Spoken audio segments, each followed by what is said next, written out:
আওয়ামী লীগের যারা দেশ থেকে পালিয়ে গিয়েছেন এর দায়ভার অবশ্যই অন্তর্বর্তীকালীন সরকারকেই নিতে হবে। কালেক্ষেপণের মধ্য দিয়ে আওয়ামী লীগকে পুনর্গঠিত হওয়ার সুযোগ দিচ্ছেন।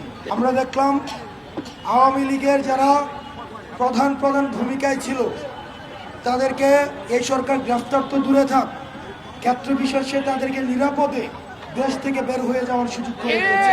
আওয়ামী লীগের যারা দেশ থেকে পালিয়ে গিয়েছেন এর দায়ভার অবশ্যই অন্তর্বর্তীকালীন সরকারকেই নিতে হবে। আমরা যখন দেখলাম এই অন্তর্বর্তীকালীন সরকার আওয়ামী লীগের বিরুদ্ধে যথাযথ ব্যবস্থা নিতে পারছে না, আমরা দেখলাম আওয়ামী লীগ এই ফ্যাসিবাদী দলটি, সন্ত্রাসী সংগঠনটি চোরাগুপ্তভাবে যারা আন্দোলনে যুক্ত ছিল, যারা আহত হয়েছে এবং শহীদ পরিবারের উপরে বিভিন্নভাবে হামলা করছে।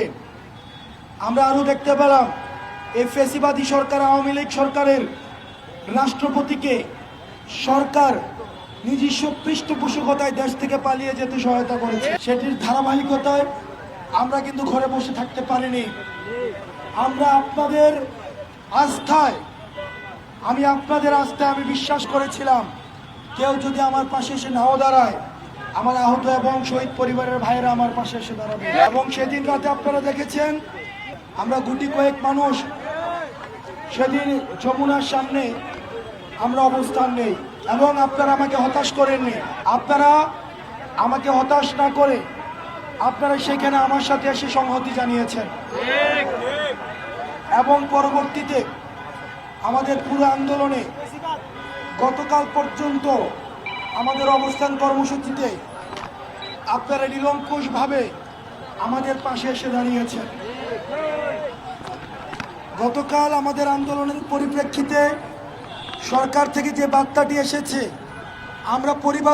আমরা এই বার্তাটি পাওয়ার পরে এই আন্দোলনে যারা অংশগ্রহণ করেছে আমরা সবাইকে নিয়ে বসে এই সিদ্ধান্তটাকে পুনর্বিবেচনা করেছি।